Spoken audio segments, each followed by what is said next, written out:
Federalist 5. The same subject continued, concerning dangers from foreign force and influence. For the Independent Journal. Author, John J. To the people of the state of New York, Queen Anne, in her letter of the 1st of July, 1706, to the Scotch Parliament, makes some observations on the importance of the union then forming between England and Scotland, which merit our attention. I shall present the public with one or two extracts from it. An entire and perfect union will be the solid foundation of lasting peace. It will secure your religion, liberty, and property. Remove the animosities amongst yourselves, and the jealousies and differences betwixt our two kingdoms. It must increase your strength, riches, and trade. And by this union the whole island, being joined in affection and free from all apprehensions of different interest, will be enabled to resist all its enemies. We most earnestly recommend to you calmness and unanimity in this great and weighty affair, that the union may be brought to a happy conclusion, being the only effectual way to secure our present and future happiness, and disappoint the designs of our and your enemies, who will doubtless, on this occasion, use their utmost endeavors to prevent or delay this union. It was remarked in the preceding paper, that weakness and divisions at home would invite dangers from abroad, and that nothing would tend more to secure us from them than union, strength, and good government within ourselves. This subject is copious and cannot easily be exhausted. The history of Great Britain is the one with which we are in general the best acquainted, and it gives us many useful lessons. We may profit by their experience without paying the price which it cost them. Although it seems obvious to common sense that the people of such an island should be but one nation, yet we find that they were for ages divided into three, and that those three were almost constantly embroiled in quarrels and wars with one another. Notwithstanding their true interest with respect to the continental nations was really the same, yet by the arts and policy and practices of those nations, their mutual jealousies were perpetually kept inflamed, and for a long series of years they were far more inconvenient and troublesome than they were useful and assisting to each other. Should the people of America divide themselves into 3 or 4 nations, would not the same thing happen? Would not similar jealousies arise, and be in like manner cherished? Instead of their being joined in affection and free from all apprehension of different interests, envy and jealousy would soon extinguish confidence and affection, and the partial interests of each confederacy, instead of the general interests of all America, would be the only objects of their policy and pursuits.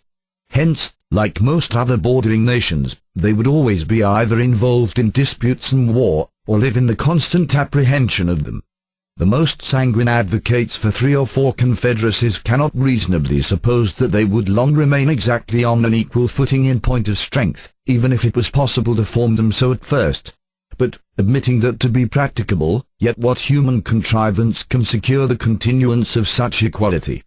Independent of those local circumstances which tend to beget and increase power in one part and to impede its progress in another, we must advert to the effects of that superior policy and good management which would probably distinguish the government of one above the rest, and by which their relative equality in strength and consideration would be destroyed.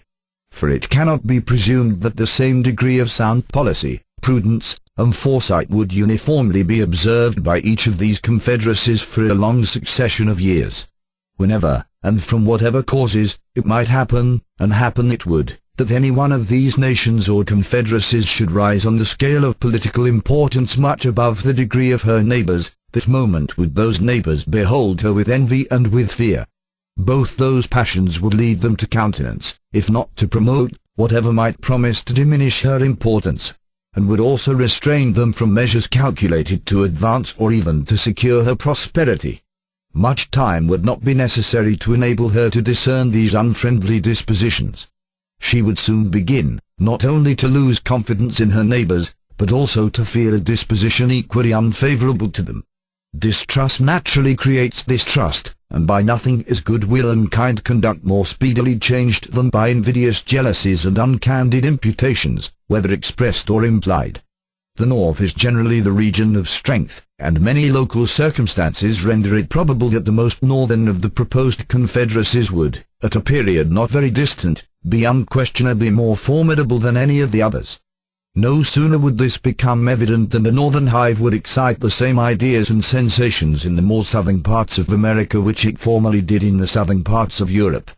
Nor does it appear to be a rash conjecture that its young swarms might often be tempted to gather honey in the more blooming fields and milder air of their luxurious and more delicate neighbors. They who well consider the history of similar divisions and confederacies will find abundant reason to apprehend that those in contemplation would in no other sense be neighbors than as they would be borderers, that they would neither love nor trust one another, but on the contrary would be a prey to discord, jealousy, and mutual injuries. In short, that they would place us exactly in the situations in which some nations doubtless wish to see us, viz., formidable only to each other.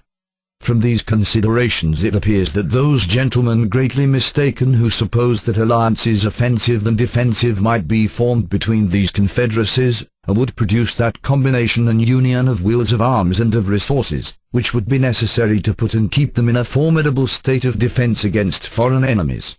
When did the independent states, into which Britain and Spain were formerly divided, combine in such alliance, or unite their forces against a foreign enemy? The proposed confederacies will be distinct nations. Each of them would have its commerce with foreigners to regulate by distinct treaties, and as their productions and commodities are different and proper for different markets, so would those treaties be essentially different.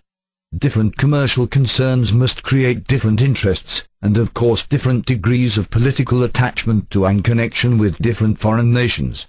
Hence it might and probably would happen that the foreign nation with whom the Southern Confederacy might be at war would be the one with whom the Northern Confederacy would be the most desirous of preserving peace and friendship.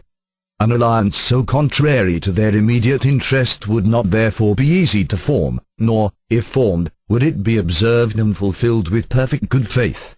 Nay, it is far more probable that in America, as in Europe, neighboring nations, acting under the impulse of opposite interests and unfriendly passions, would frequently be found taking different sides. Considering our distance from Europe, it would be more natural for these confederacies to apprehend danger from one another than from distant nations, and therefore that each of them should be more desirous to guard against the others by the aid of foreign alliances, than to guard against foreign dangers by alliances between themselves.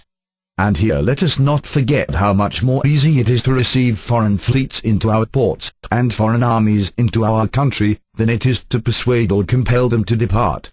How many conquests did the Romans and others make in the characters of allies, and what innovations did they under the same character introduce into the governments of those whom they pretended to protect? Let candid men judge, then, whether the division of America into any given number of independent sovereignties would tend to secure us against the hostilities and improper interference of foreign nations. Publius.